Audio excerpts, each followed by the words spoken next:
Food safety officer, तो क्या ये पोस्ट है? क्या इसमें जॉब रेस्पॉन्सिबिलिटीज होती है? सैलरी कितनी मिलती है? क्या पावर होता है? जैसे अपन एफएसओ की बात करें तो लोग बहुत पढ़ते हैं, एग्जाम को क्लियर नहीं कर पाते। क्या कमी रहती है जो उन्हें रोकती है? मेरा पर्सनल एक्सपीरियंस भी रहा है, उनको पता नहीं होता, उनको मतलब बेसिकली मूवीज के अंदर ऐसे दिखाया जाता है कि कहीं पे मिलावट हो रही है, वहाँ पे एक लाल बत्ती के अंदर गाड़ी आ रही है, वो फिर आते हैं, फूड सेफ्टी ऑफिसर्स डायरेक्टली पहचान लेते हैं कि इसमें कहीं ना कहीं मिलावट हो रही है, वो उसको कम्प्लीटली सील कर देते हैं, उनको बंद कर देते हैं। क्या इतना पावर एक एफएसओ के पास या फिर हम बोल सकते हैं फूड इंस्पेक्टर के पास होता है? प्रिपरेशन के दौरान ऐसी क्या चीज़ ऐसी रही जिसने आपको लगातार तैयारी करने के लिए झोंक दिया? अपनी तरफ से अच्छा कर रहे हैं तो भगवान गलत नहीं कर सकते भाई। जो बीएससी एग्रीकल्चर में फर्स्ट ईयर में, आप उसको बोलना चाहोगे कि ये गलती ना करे? तो इसमें जैसे ऐसे होता है सर कि जैसे कितने घंटे पढ़ते थे आप जब तैयारी कर रहे थे? तो क्या आपने मॉक टेस्ट वगैरह कहीं से मतलब प्रैक्टिस किए? एक्चुअल में ये था ना कि जैसे तो काफ़ी ब्रॉड इसका सिलेबस था। आपने मैम कैसे इसको कवर किया? कब आपने अपनी प्रिपरेशन स्टार्ट की और क्या स्ट्रेटजी आपने रखी इस पर्टिकुलर एग्जामिनेशन के लिए?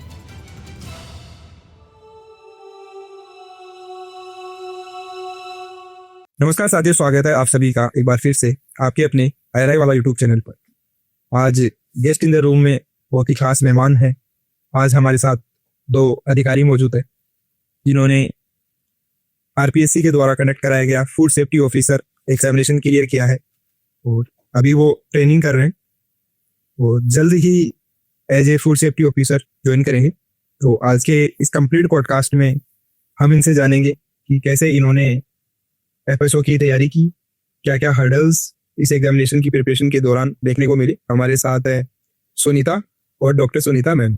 स्वागत है मैम आपका। Thank you sir. तो सबसे पहले मैम मैं आपसे जानना चाहूंगा कि जब रिजल्ट आया फाइनल लिस्ट में अंदर आपके रोल नंबर आपको देखने मिले, तो वो मोमेंट कैसा था और आप क्या कर रहे थे उस टाइम? मेरा नाम डॉक्टर सुनीता चौधरी है और मैंने under graduation SK college Jobner से किया है और post graduation in genetics and plant breeding agriculture university Jodhpur से and doctor of philosophy agriculture university Kota से किया है। एंड उसके बाद में जब मैं पीएचडी ही कर रही थी बीच में, उसी दौरान एफएसओ का जो नोटिफिकेशन निकला था रिक्रूटमेंट एडवर्टाइजमेंट, उसके बाद में हमने फॉर्म फिल किया। देन इसका हमारा एग्जाम हुआ था 2023 27 जून 2023 को। देन हमारा इसका फाइनल प्रोविजनल रिजल्ट आता है 2024 फरवरी में और फाइनल रिजल्ट आता है जिसकी आप बात करें रोल नंबर दिखता है हमें उसमें फाइनल मेरिट लिस्ट में, वो आता है 10 जून 2024 को। तो कैसा वो मोमेंट था? उस टाइम पे आप क्या कर रहे थे? आपने खुद ने अपने रोल नंबर चेक किया, किसी और ने आपको बताया? नहीं मैंने खुद, मेरे को जैसे अपन पेपर चेक करते हैं ना, उससे मेरे को आइडिया लग गया था कि मेरा फाइनल में सिलेक्शन हो जाएगा। तो जैसे मैंने खुद ने ही अपने रोल नंबर चेक करे थे और उस टाइम पे मैंने मेरिट नंबर मेरा 25 था, तो काफी अच्छा लगा। और उस टाइम पे मैं घर पे ही थी। अच्छा, हाँ जी। तो घर वालों को आपने बताया था, उनका कैसा? हाँ जी सर, मतलब सब लोग बहुत खुश थे और मतलब मैं भी पर्सनली काफी खुश थी। और मेरे को ये था कि थोड़ा सा जैसे मेरा बैकग्राउंड एग्रीकल्चर रहा है, लेकिन मेरे को थोड़ा सा फील्ड वाली जॉब में जाना था, इसलिए इसमें जब मेरा सिलेक्शन हुआ था तो मेरे को मतलब मेरे इंटरेस्ट की जॉब है ये। तो मैम इनिशियली जब रिजल्ट आया उस टाइम पे आप पीएचडी कर रहे थे? हाँ जी, उस टाइम पे क्योंकि इसका नोटिफिकेशन 2022 में आया था। जी सर। उसके बाद में पोस्टिंग मिलते मिलते टिकट आ गया, तो हम लगभग बोल सकते हैं कि 2 साल का या 2.5 साल का लंबा इंतजार हमें देखने को मिला फ्रॉम डे ऑफ नोटिफिकेशन। हाँ जी। तो वो इंतजार जो बीच में रहा, उसके अंदर आपने अपनी पीएचडी कंप्लीट की, उसके बाद 1 साल का और गैप रहा, तो उसके अंदर आपने क्या? जैसे ही एग्जाम दिया था उस टाइम पे मेरा जो पीएचडी का रेजिडेंशियल पीरियड होता है अपना, वो खत्म हो चुका था, लेकिन मेरा जो रिसर्च वाला पार्ट था, थीसिस राइटिंग वाला, वो पार्ट बचा था जब इसका फाइनल रिजल्ट आया था उसके बाद में। तो ठीक था, ज्वाइन तो कर दी, लेकिन उसी दौरान हमारे यहाँ जो ये भर्ती का था ये कोर्ट चला गया था जी, मामला कोर्ट में चला गया था। देन उसके बाद मुझे थोड़ा टाइम मिल गया था, तो उस दौरान मैंने 1 साल के अंदर पीएचडी कंप्लीट करी और उसके बाद से मैं थोड़ा मतलब अदर कॉम्पिटिटिव एग्जाम्स की प्रिपरेशन कर रही थी। हालांकि थोड़ा टाइम स्ट्रेसफुल था, काफ़ी चीज़ें होती है क्योंकि इतना लंबा जब फाइनल आपका सिलेक्शन हो चुका होता है तो फिर थोड़ा सा लगता है कि नहीं अब ज्वाइनिंग मिलनी चाहिए अब तो। लेकिन हमारा थोड़ा मामला अलग लेवल पे चला गया था, कोर्ट चले गए थे ऑलरेडी जो इस डिपार्टमेंट में लोग काम कर रहे हैं एज ए डेपुटेशन पे। लेकिन काफ़ी चीज़ें ऐसी थी कि हमने सब लोगों ने कॉन्ट्री करके और अच्छे से मतलब सब लोगों ने कोऑपरेट किया और मतलब इस चीज़ को आगे बढ़ाया और लड़े हम, स्ट्रगल किया काफी, और आज फाइनली हम डिपार्टमेंट में ज्वाइन करके अभी ट्रेनिंग कर रहे हैं FSO की। उनका कैसा लग रहा है अधिकारी बन के? बहुत अच्छा लग रहा है। तो जिस दिन नोटिफिकेशन आया था उस दिन क्या आपने ये ठान लिया था कि हाँ बनना है तो मुझे फूड सेफ्टी ऑफिसर ही बनना है? पहले नोटिफिकेशन के टाइम तो मुझे पता नहीं था, जैसे मेरी 4th ईयर हो रही थी 2022 में हुई थी, उस टाइम ही मेरा सुपरवाइजर में मतलब सिलेक्शन फाइनल लिस्ट में नंबर नहीं आया था। तो उस टाइम मुझे ऐसे बहुत ही बुरा फील हुआ था उस टाइम। तो मैंने उसी टाइम सोच लिया था, मतलब MSc का तो मेरा था ही नहीं कि मुझे MSc करने, क्योंकि मुझे घर की साहब और वैसे देखना था कि भाई पहले जॉब में लग जाएगी। तो फिर उसी टाइम सोच लिया था कि भाई अब करनी है तो मतलब एक फिक्स टारगेट बना के, किसी की मतलब जॉब का पता नहीं था, लेकिन फिर भी भाई करेंगे, पहले बेसिक क्लियर हो जाएगा मतलब ये सोच लिया था कि अब जो भी वैकेंसी आएगी मैं उसकी तैयारी करूंगी और उसमें सिलेक्शन लेना ही है। तो एग्रीकल्चर सुपरवाइजर में आपका 2 गुना में हुआ, बट फाइनल लिस्ट में नहीं हुआ उस टाइम। हाँ, फिर उसके बाद भी मतलब और कुछ बचा नहीं था, तो फिर थोड़े दिन मतलब MSc के लिए भी किया, भाई कुछ ही नहीं तो फिर MSc कर लेंगे। फिर MSc के लिए भी बहुत मेहनत की थी, मतलब 2 महीने भी नहीं थे, 2 महीने बचे थे शायद। तो 2 महीने में किया था, मतलब मेरी तरफ से पूरा किया था, लेकिन फिर भी नहीं हो पाया था मेरा MSc में, मतलब रह गई थी थोड़े से नंबर से। तो फिर उसके बाद में मैं घर बैठ के मतलब ऐसे यूट्यूब पे मैंने ऐसे देखा था कि कोई FSO मतलब जॉब होती है, मतलब जॉब का भी पता नहीं था कि FSO कोई जॉब होती है। तो फिर यूट्यूब से देख के मैंने मतलब ऐसे देखा कि भाई कब इसके फॉर्म खिलोगे, और फिर ऐसे ही करके फिर मैंने मतलब उसी टाइम ऐसे सोच लिया था कि MSc नहीं करनी है और भाई जो मतलब FSO की तैयारी करनी है। तो उसी टाइम से लगी, मतलब बीच में मुझे कंफ्यूज भी हुआ कि मैं MSc करूँ, उसमें पता नहीं होगा या नहीं होगा, फिर दोनों तरफ से ऐसे रह जाएंगे, भाई MSc भी नहीं हो पाई और जॉब भी नहीं मिली। लेकिन फिर भी मैंने, मेरी सिस्टर है, मेरी छोटी सिस्टर है, वो भी एग्रीकल्चर से ही है, तो वो भी मुझे बहुत समझे, मतलब घर के हिसाब से वो तो पूरा जानती है घर का। तो उसने भी बोला, मतलब एक विश्वास दिलाया मुझे कि भाई तू कर लेगी इसका, मतलब FSO को कर लेगी, और एक ही तरफ ध्यान देना है, मतलब जो भी अपन कुछ भी कर रहे हैं ना उसके लिए एक ही मतलब टारगेट रखे और उसी पे पूरा फोकस करे। ऐसे नहीं कि भाई ये भी कर लेंगे वो भी कर लेंगे, जो एक टारगेट लेके फिक्स करके उसमें चलेंगे ना तो वो अपन आराम से कर सकते हैं। मतलब तो आपने घर पे रह के अपनी तैयारी की कंप्लीट जो भी।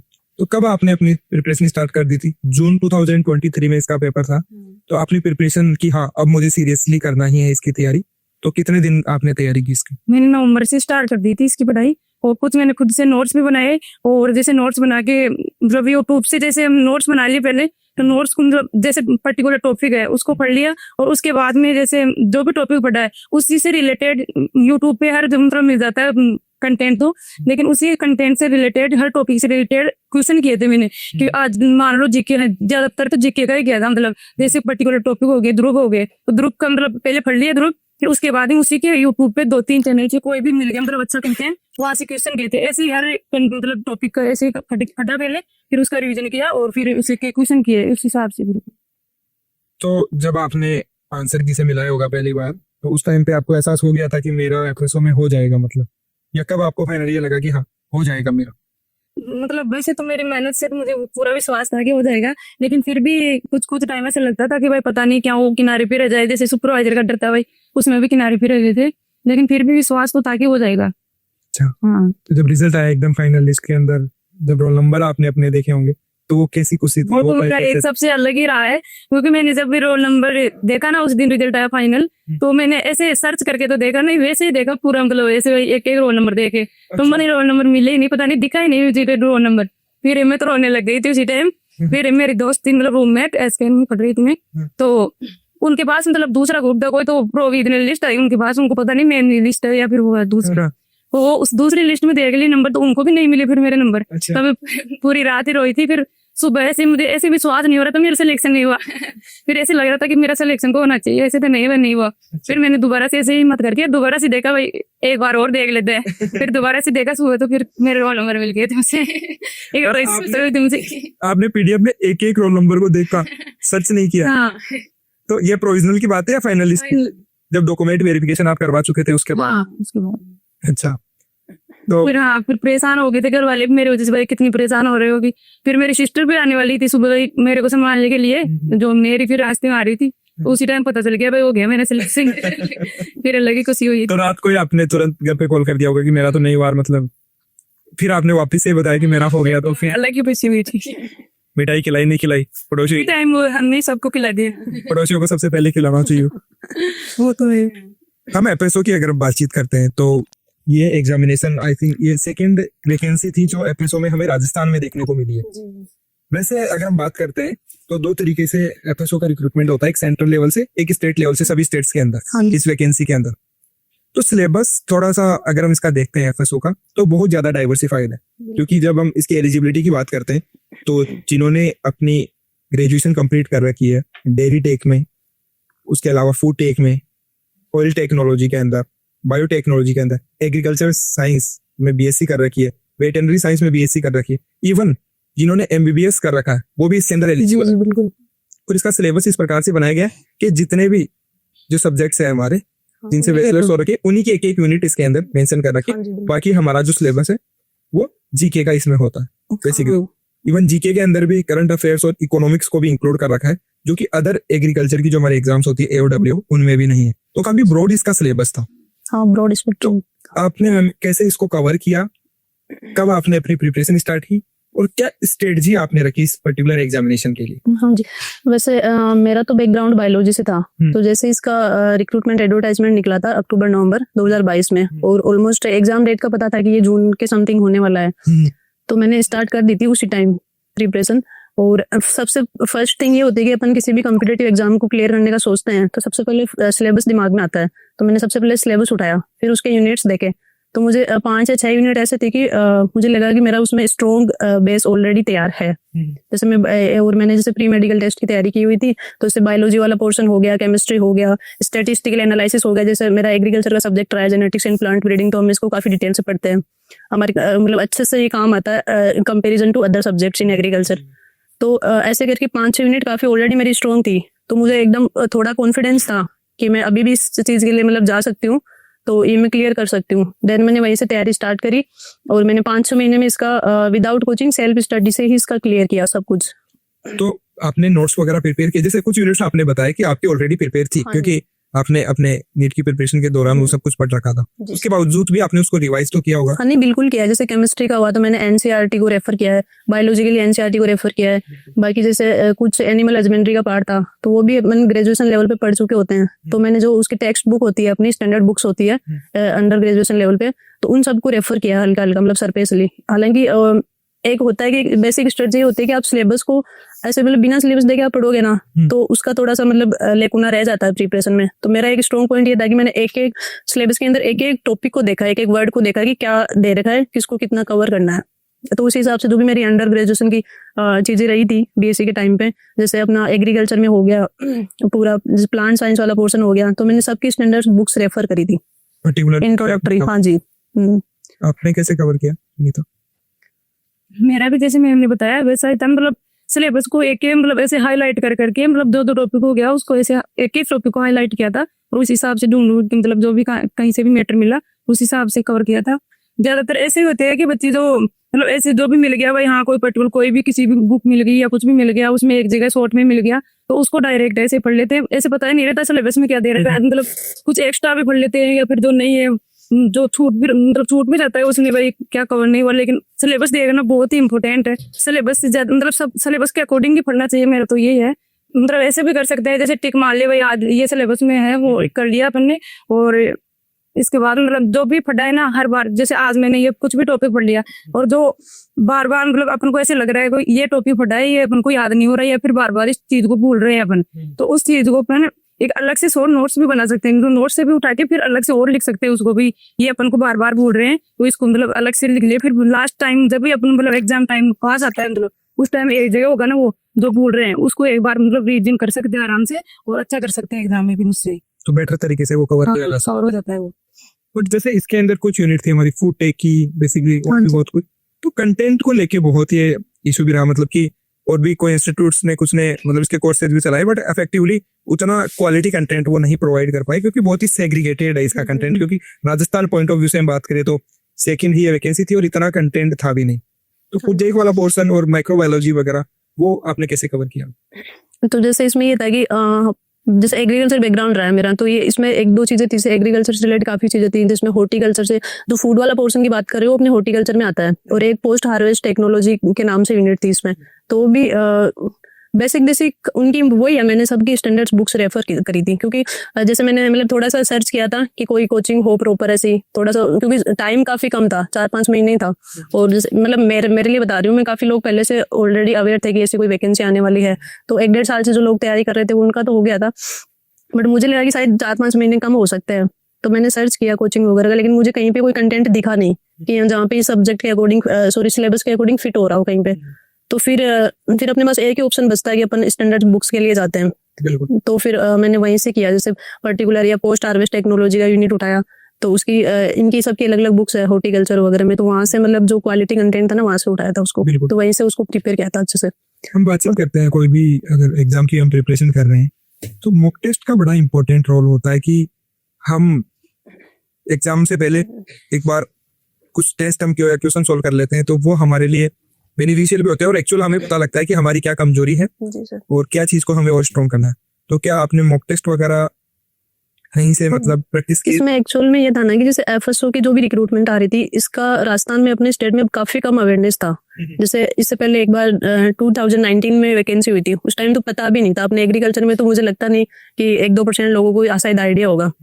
और 22 वाली में फिर भी ठीक था, जो एप्लीकेशन फॉर्म लगे थे ना उसमें मोर देन 50% एग्रीकल्चर वालों की थे, मतलब उस टाइम तक अवेयरनेस हो गई थी। लेकिन वही है ना कि मॉक टेस्ट के लिए अपन किसी कोचिंग को रेफर करते हैं, तो ऐसी कोई कोचिंग थी नहीं उस टाइम पे, क्वालिटी हाँ। देखने को मिली। वही। मुझे लगा है कहीं से मॉक टेस्ट वगैरह ऐसे पेपर की मिल जाए अपने को।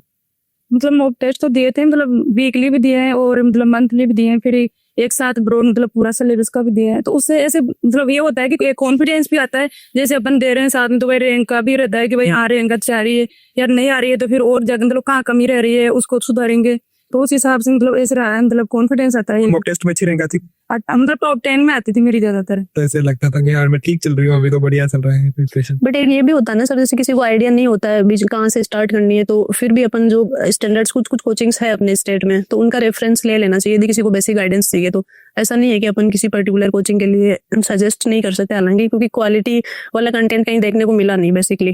और बेसिकली जितने भी हम एग्जाम्स की हम बात करते हैं कि जितना इम्पोर्टेंस सेल्फ स्टडी का है, उतना पर एक वही होता है कि जो बिल्कुल ब्लैंक है उनके लिए डायरेक्शन का काम हो सकता है, मुझे एटलीस्ट आइडिया मिल जाए कि कैसे हमें करना है। उसके बाद में तो ऑटोमेटिकली हमें खुद से ही करना होता है। हाँ। बात करते हैं हम एफएसओ की, फूड सेफ्टी ऑफिसर। तो क्या ये पोस्ट है, क्या इसमें जॉब रेस्पॉन्सिबिलिटीज होती है?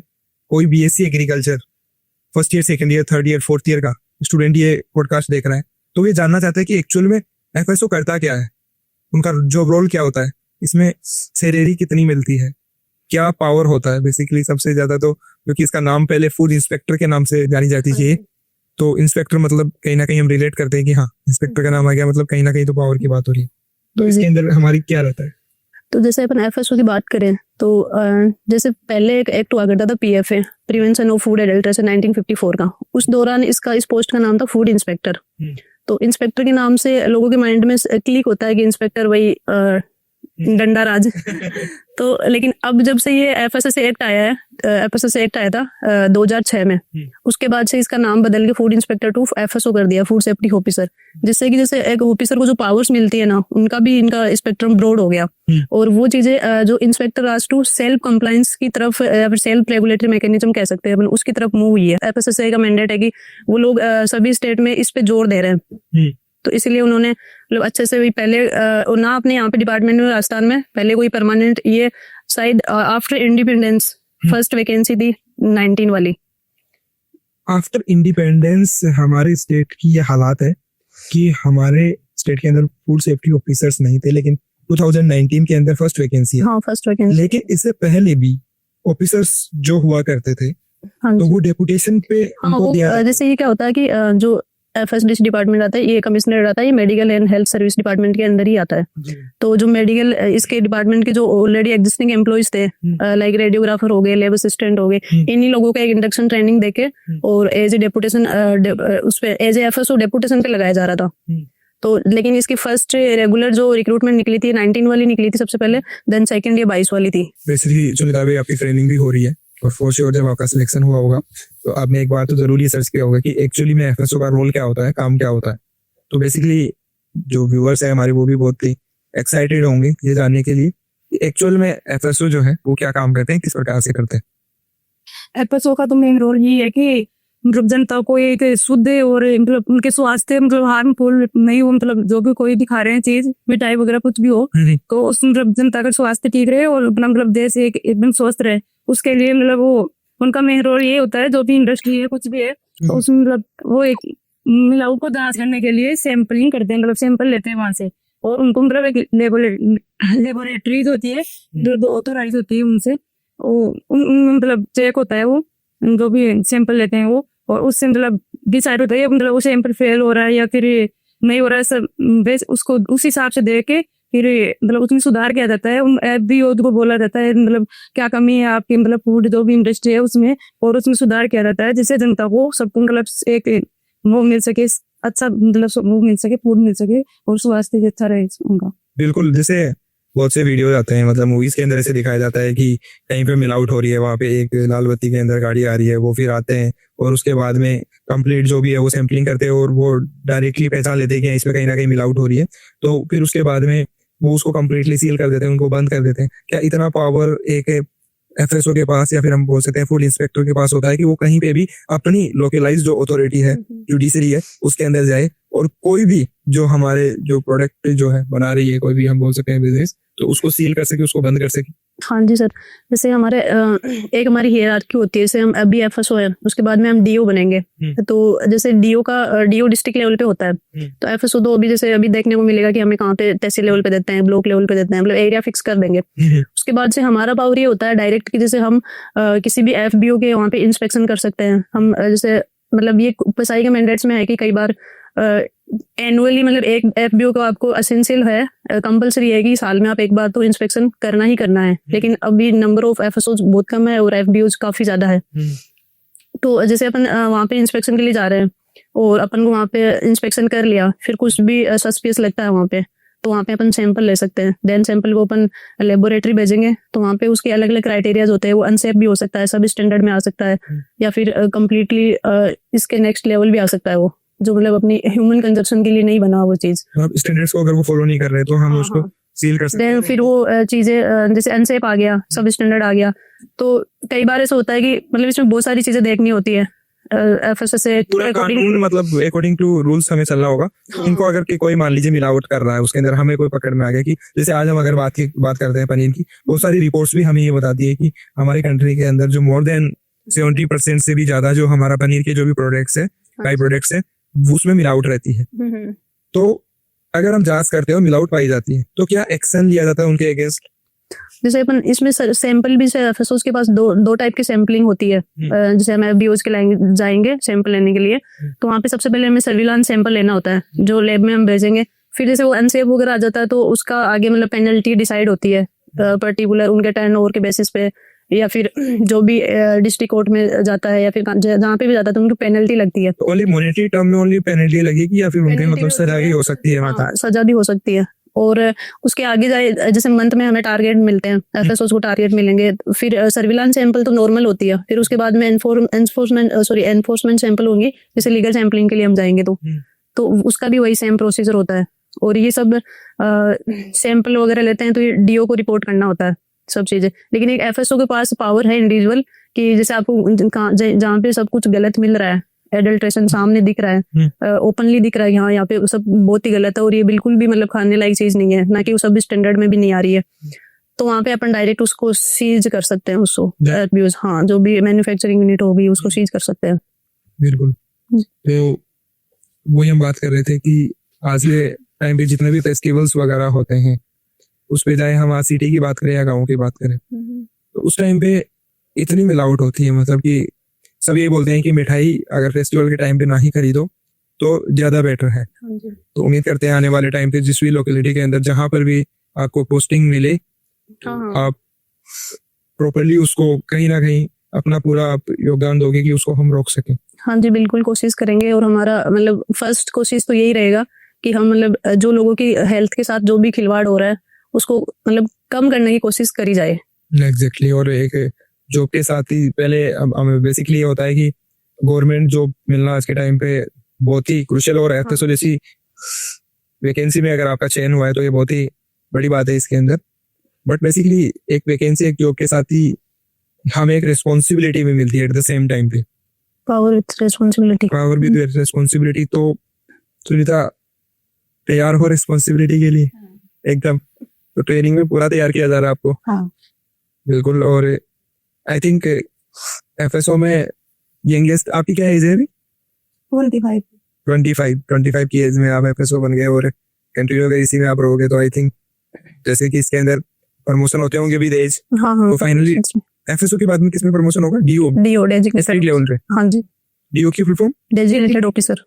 एंड डीओ के ऊपर food safety commission, joint commissioner और एडिशनल कमिश्नर तक जाते हैं। फिर जो कमिश्नर ऑफ फूड सेफ्टी होते हैं वो जो आईएएस वगैरह होते हैं। वो तो फिर बट अभी अपने स्टेट में एक इशू है कि अपने अभी कैडर स्ट्रक्चर है नहीं, अभी बनेगा। मतलब अच्छे से स्ट्रक्चर्ड वे में नहीं है अगर हम इसकी बातचीत की जाए तो आने वाले टाइम में ऐसा लग अभी रहा है जैसे कि डीओ का पावर वगैरह अपने जो सीएमएचओ लेवल पे दिया हुआ है।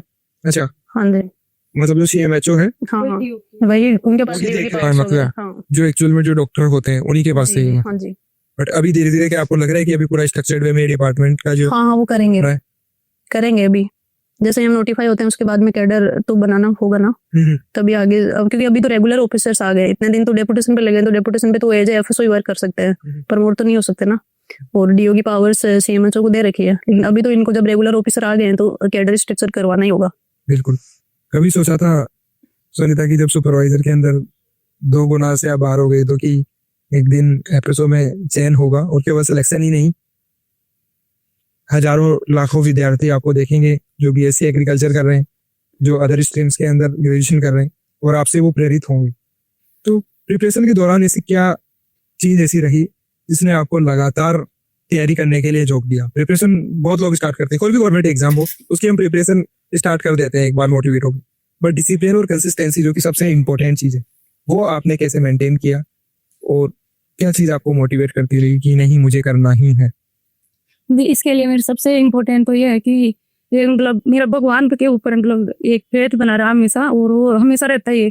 मतलब ऐसे विश्वास रहता है हमेशा कि अपन अपनी तरफ से अच्छा कर रहे हैं तो शायद भगवान अपन अच्छा कर रहे हैं उसके लिए अच्छा मिलेगा भी हमें, भगवान गलत नहीं कर सकते भाई। तो हमेशा मतलब एक भगवान के ऊपर विश्वास रहा, और खुद के ऊपर तो मैं हमेशा रहता ही था मेरे भाई। अपन मतलब चाहे कैसे भी और मतलब अभी फेलियर भी मिल रही है ना, लेकिन फिर भी अपन कर लेंगे, मतलब ऐसे विश्वास हमेशा रहता था कि भाई अपन अच्छा कर लेंगे। कभी मतलब ऐसे नहीं रहा, मतलब हार तो मानना सीखा ही नहीं था कि भाई अपन हार मान के बैठ गए। कितने घंटे करते थे आप जब तैयारी कर रहे थे? और सुबह से डेली सुबह कितने बजे उठते थे? मतलब मेरा दिन में रहता था, शाम को कभी नहीं पड़ती थी, मैं खाना खाने के बाद पहले ही पड़ती थी। अच्छा, दिन सुबह जल्दी उठते थे? ज्यादा जल्दी भी नहीं उठती थी, मतलब 6 बजे के आसपास ही। अच्छा अच्छा। तो घर पे रह के आपने तैयारी सेपरेट रूम दे दिया था कि उनके पढ़ो आराम से? नहीं, उसे पेट तो नहीं था, उसमें मम्मी और मैं थी। अच्छा अच्छा। लेकिन मेरी मम्मी ने मेरी बहुत हेल्प की इस टाइम, मतलब रूम में मेरे को चाय लाना और रोटी लाना सब मतलब रूम में ला के देते थे। और मोटिवेशन भी वहीं से मिला है मुझे कि मतलब अपने मम्मी पापा को लेके मिलता है ना भाई कितना परेशान हो रहे हैं अपने लिए, कितना कर रहे हैं, तो मतलब मोटिवेशन वही थे मेरे लिए कि भाई उनके लिए कुछ करना है। तो आप क्या करोगे उनके लिए? मतलब जो भी हो पाएगा मेरे से सब, मतलब उनको मतलब एक खुश से रखना है कि भाई मतलब कभी भी वो नहीं हो, परेशान नहीं हो, और सब करना ही है। कल को फिर अब शादी हो जाएगी, फिर वो तनख्वाह तो आप ससुराल में दोगे फिर अब मेहनत इन्होंने की, चाय इन्होंने पकड़ाई, और जब शादी हो जाएगी तो जैसा होता ही है मोस्टली अगर हम बात करते हैं कल्चर की। मैं चाहूंगी तो वैसा ही होगा ना। अच्छा, एज फूड सेफ्टी ऑफिसर रहेगा कि फर्स्ट खुद का हेल्थ ध्यान में रखे और देन फैमिली का, तो हमारी जिम्मेदारी बनती है as a person. Agriculture background भी है हमारा, तो उसमें भी हम देखते हैं कि कितना इंपॉर्टेंस है हमारे न्यूट्रिशन का, और अब तो उसी से रिलेटेड हम बोल सकते हैं डिपार्टमेंट अलग है ये कम्प्लीटली, लेकिन बात तो वही है ना कि कहीं ना कहीं न्यूट्रिशन की बात करते हैं, जो भी प्रोडक्ट आते हैं तो आ तो हमारे एग्रीकल्चर से रहे हैं। हाँ, उसका भी काफी सब चीजों का स्टैंडर्ड बना हुआ होता है ना अपने। कुछ ऐसा मैम जैसे आपने पहले जैसे नीट की प्रिपरेशन की आपने बताया, उस टाइम पे आपने कहीं ना कहीं कुछ मार्जिन से आपका रहा हो, बट वहाँ पे आपने एक फेलियर देखा, उसके बाद में आप एग्रीकल्चर में आए बायोलॉजी बैकग्राउंड होने के बावजूद, उसने बीएससी की एग्रीकल्चर में, फिर मास्टर्स आपने की, पीएचडी आपने कंप्लीट की, एक लंबा एक्सपीरियंस आपका रहा है एक स्टूडेंट जर्नी से लेकर ऑफिसर बनने तक का। हाँ जी। तो क्या आप ऐसी चीज आज के जो एक्सपीरियंस है जो बीएससी एग्रीकल्चर कर रहे हैं, जो बीएससी एग्रीकल्चर में फर्स्ट ईयर में, आप उसको बोलना चाहोगे कि अपनी ग्रेजुएशन के दौरान ये गलती ना करे, अपनी मास्टर्स के दौरान जो एमएससी कर रहे हैं कि हाँ ये आपको किस प्रकार से इफेक्टिवली टाइमली चीजों को वो कर पाए कि वो भी एक अच्छी पोजीशन पे कल को पहुंच पाए? हाँ जी, तो इसमें जैसे ऐसे होता है सर कि जैसे अपन बीएससी कर रहे होते हैं उस टाइम पे अपन को मोस्टली लोगों को ये होता है नॉर्मली, जैसे एग्रीकल्चर बैकग्राउंड से आ रहे हैं या फिर किसी से भी आ रहे हैं तो फोकस होता ही नहीं है, लेकिन उनको करना चाहिए। आप एक टारगेट अपना वहीं से डिसाइड रखो कि आपको जाना कहाँ है। फिक्स होता है ना कि हाँ लॉन्ग टर्म के लिए मेरे फाइनल डेस्टिनेशन क्या होगी, तो वहीं से एक थोड़ा बेसिक से फिक्स करना चाहिए। जैसे एग्रीकल्चर फील्ड वैसे भी होता है कि आप लॉन्ग PhD तक जाओगे ना, तो उसके बीच में काफी डेविएशंस आएंगे कि हाँ इधर चले जाते हो उधर चले जाते हो। काफी मेरे साथ भी हुआ है काफी। लेकिन एक बार था कि जैसे PhD कर रही थी तो मैंने फिक्स कर लिया था। मेरा थोड़ा सा ये था कि मैं काफी अच्छा नहीं कर पाई उस फील्ड में, एग्रीकल्चर में, लेकिन इसलिए मुझे थोड़ा ये था कि मेरे को थोड़ा सा मतलब अच्छी जॉब चाहिए। लाइक जॉब तो ठीक है मिल जाएगी, जैसे कई बार एग्रीकल्चर ऑफिसर की अभी जिसमें तैयारी करती तो मुझे मतलब थोड़ा सा ऐसा है कि भाई कॉन्फिडेंस होता है खुद पे, तो मैं वो क्लियर कर लेती। लेकिन मुझे थोड़ा फील्ड की जॉब में इंटरेस्ट था। पर आपने ये भी देखा होगा आपके आसपास के लोग बहुत पढ़ते हैं इसमें का, पर वो लोग अच्छा नहीं कर पाते, बहुत मेहनत करते हैं। हमने ऐसे भी स्टूडेंट्स को देखा है जो 10-12 घंटे पढ़ते, बट वो एग्जाम को क्लियर नहीं कर पाते हैं किसी को। तो आपको क्या लगता है किसी को देख के कि हाँ क्या कमी रहती है जो उन्हें रोकती है किसी भी एग्जाम को करेक्ट करने से? सबसे पहले सर मुझे लगता है कि एक अपन को खुद अंधाधुंध किसी को फॉलो नहीं करना चाहिए। बेसिकली फर्स्ट तो ये होता है, और खुद की अपनी कैपेसिटी आप आइडेंटिफाई करो कि आप कितना पढ़ सकते हो, किस लेवल पे पढ़ सकते हो और कहाँ तक जाने का पोटेंशियल रखते हो। उसी के अकॉर्डिंग आपको हार्ड वर्क का तो कोई अल्टरनेटिव होता ही नहीं है, तो वो तो आपको करनी ही करनी है।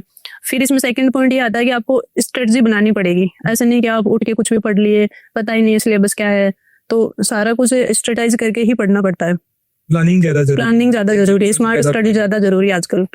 मैंने जैसे मतलब मेरा पर्सनल एक्सपीरियंस भी रहा है, काफी लोग देखे हैं अपने एग्रीकल्चर स्ट्रीम में कि उनको पता नहीं होता, उनको मतलब बेसिकली कि हाँ ठीक है 2-4 बुक्स होती है उन्हीं को पढ़ते जाते हैं और फिर काफी लेबोरियस होते हैं वो स्टूडेंट, लेकिन वो स्मार्ट स्टडी करते ही नहीं है, वो चीजों को एनालिसिस कर ही नहीं पाते हैं। इसीलिए फिर वो लास्ट में जब रिजल्ट देखते तो वो निराश हो जाते हैं कि नहीं हुआ ही नहीं, मैंने तो काफी स्टडी करी थी, 15 घंटे पढ़ती थी या पढ़ता था। तो वो चीजें नहीं होनी चाहिए, जो भी है प्लानिंग के साथ चीजें आगे बढ़नी चाहिए। सुनीता कुछ बोलना चाहोगे अपने जूनियर्स के लिए, छोटे भाई बहनों के लिए, कि क्या एक मैसेज आप देना चाहोगे जो कि उनको प्रेरित करे कुछ करने के लिए, जिससे वो भी कल को आपकी तरह ही किसी और को इंस्पायर करे? सबसे पहले तो मैं ये बोलना चाहूंगी सबको कि सबसे पहले जरूरी है खुद पे कॉन्फिडेंस होना चाहिए कि मतलब अपन जो भी कर रहे हैं वो अपन कर सकते हैं। ऐसे नहीं है कि आगे का नहीं सोचना है कि आगे क्या फेलियर मिलेगी या फिर क्या होगा, मिलेगी या सफलता नहीं मिलेगी। उसके लिए पहले ये नहीं सोचना है, सफलता मिलती भी है, असफलता मिलती भी है, तो उससे मतलब वो भी एक अपनी स्टेप ही होती है लाइफ की, मतलब उससे भी अपन को सीखने को मिलता है, वो एक लेसन होता है हमारे लिए। और असफलता मिलेगी तब भी मतलब अपन और भी अच्छा कर सकेंगे शायद, मेरे हिसाब से मुझे ये लगा है। मैं खुद मतलब मेरा एक्सपीरियंस ही बता रही हूँ। और मतलब कंपैरिजन नहीं करना है एक तो दूसरों से, मतलब भाई कौन कितना पढ़ रहा है या फिर कौन क्या कर रहा है और अपन से ये होगा या नहीं होगा, मतलब कंपैरिजन किसी से नहीं करना है। मतलब खुद की कैपेसिटी को पता मतलब ध्यान रखना है और उसी हिसाब से आगे बढ़ना है।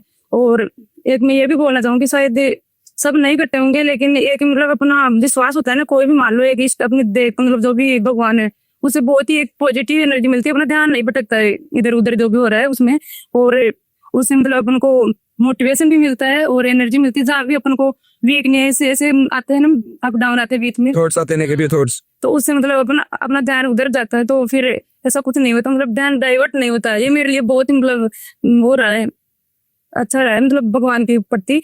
और बाकी मेहनत करो, हाँ हार्ड वर्क करो, सब कुछ हो जाएगा। और मतलब जो पढ़ रहे हैं मतलब उसका रिवीजन करना सबसे इम्पोर्टेंट है, रिवीजन करना बहुत ही इम्पोर्टेंट है।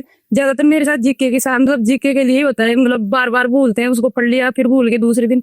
तो मैं तो ऐसे ही पढ़ी थी कि मतलब जो भी टॉपिक मुझे नहीं मतलब याद नहीं हो रहा है उसका मतलब ऐसे पीछा ही मतलब कर लिया था कि भाई हाँ इसको आज भी पढ़ लिया, कल भी पढ़ लिया, परसों पढ़ लिया, मतलब नहीं छोड़ा जब तो भाई मेरे को मतलब ऐसे भाई भूल नहीं रही हूँ अब तो मतलब हो गया यार। ऐसे रिवीजन जरूरी है, बहुत ही इंपॉर्टेंट है रिवीजन करना। अपन ऐसे करते हैं 10-5 दिन पढ़ लेते हैं और फिर छोड़ देते हैं, मतलब बुराई फिर वो पूरा साफ हो जाता है। ऐसे कंटिन्यू में ऐसा पढ़ना है, ऐसे नहीं कि आप 10 दिन पढ़ लिए 5 दिन छोड़ दिए, लगातार पढ़ना है। चाहे पढ़ो चाहे 2 घंटा पढ़ो चाहे 3 घंटा ही, ये जरूरी नहीं है कि 10-15 घंटे पढ़े, ऐसे जरूरी नहीं है, लेकिन मतलब लगातार पढ़ते रहना चाहिए रोजाना, सब सही हो जाएगा। हाँ जो आप चाह रहे हो वो मिल जाएगा एक दिन।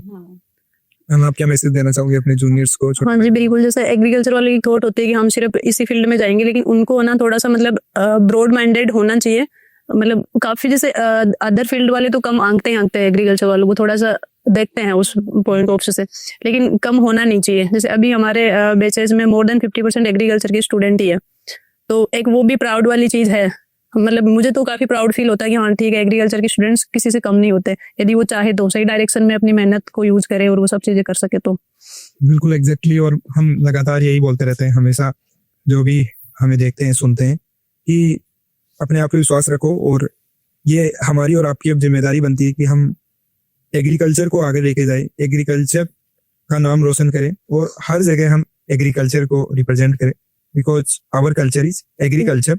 और प्राउडली हम तभी रिप्रेजेंट कर पाएंगे उसको जब हम कुछ अचीव करेंगे, कल को कहीं पे भी हम जाएंगे, देन आफ्टर जी। कि हम कुछ वेलफेयर कर सकते हैं।